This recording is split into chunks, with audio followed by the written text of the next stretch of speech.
राहुल को मिले ईडी के समन की।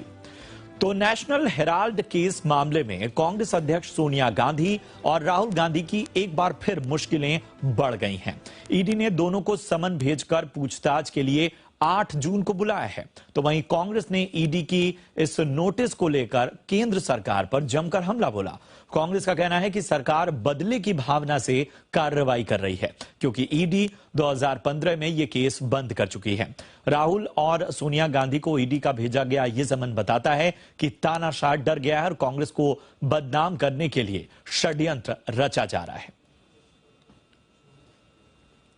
जो कुछ भी रुपया आया यंग इंडिया में, कभी भी ये किसी का आरोप भी नहीं है कि उसको बाहर दिया गया, डिविडेंड दिया गया, जो दे नहीं सकते सेक्शन 25 में। चौथा, कि जब वही सब चीज वैसी है तो मनी लॉन्ड्रिंग कहां से आती है? अनुच्छेद 50 जो मनी लॉन्ड्रिंग एक्ट के अंतर्गत है, उसके अंदर समन आप कैसे इशू करते हैं? और इस खबर पर दिल्ली से हमारे सहयोगी जितेंद्र शर्मा जुड़ रहे हैं। जितेंद्र, जाहिर सी बात है कि सोनिया गांधी और राहुल गांधी को ईडी का नोटिस, आखिर ये पूरा ब्यौरा कहता क्या है? और जाहिर है इस पे घमासान तो मचेगा ही मचेगा।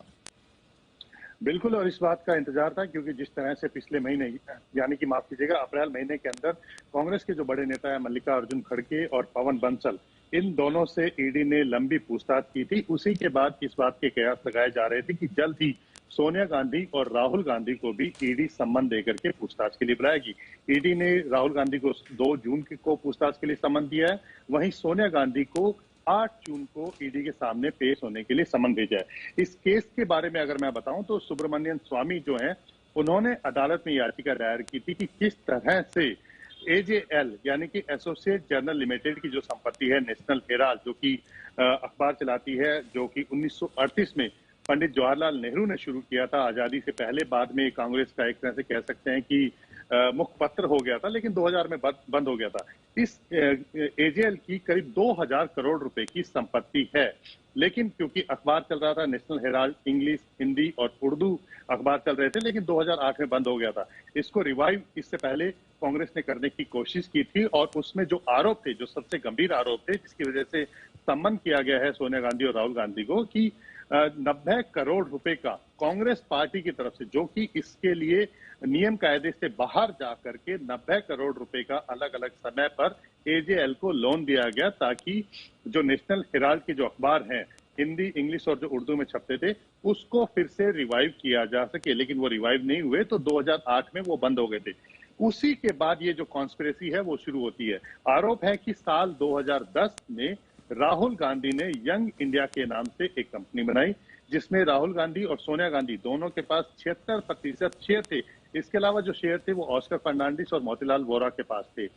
इन्होंने क्या किया कि जो 90 करोड़ रुपए का जो लोन दिया गया था, यानी कि जो कर्जा था एजेएल के पास, उस कर्जे को महज 50 लाख रुपए कांग्रेस पार्टी को दिए, और वो जो लोन दिया गया था, यानी कि जो गिरवी रखी गई थी, वो पूरी की पूरी संपत्ति यंग इंडिया के नाम कर दी गई। यानी कि आप समझ सकते हैं कि 50 लाख रुपए दे करके जो 2000 करोड़ रुपए की जो संपत्ति है एजेएल की, वो सारी यंग इंडिया, यानी कि जिसके शेयर होल्डिंग राहुल गांधी और सोनिया गांधी के पास है, उनके नाम हो गई, जिसमें 90 करोड़ का जो लोन दिया गया था कांग्रेस पार्टी की तरफ से, वो भी राइट ऑफ कर दिया गया।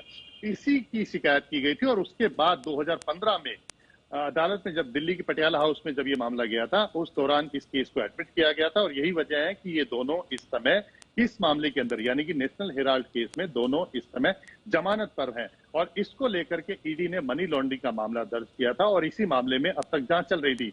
पवन बंसल और मल्लिकार्जुन खड़गे, इन दोनों से ईडी पूछताछ कर चुकी है, सारे एविडेंसेस कलेक्ट कर चुकी है, और अब सोनिया गांधी और राहुल गांधी, क्योंकि इसमें जो मेन शेयर होल्डिंग है यंग इंडिया कंपनी की, वो बताया जा रहा है कि इन दोनों के पास है 76% है। यानी कि एक तरह से कह सकते हैं कि जो एजेएल की जो पूरी प्रॉपर्टी है 2000 करोड़ रुपए, जिसका एक तरह से लगाया जा सकता है कि अनुमान है 2000 करोड़ रुपए की संपत्ति होने का, वो सारी की सारी संपत्ति अब इन दोनों के पास है, और इसी मामले में बिल्कुल ईडी ने दोनों को पूछताछ के लिए बुलाया है। जी, बहुत बहुत शुक्रिया करेंगे जितेंद्र इस अहम जानकारी के लिए। बढ़ते हैं अगली अहम खबर की ओर।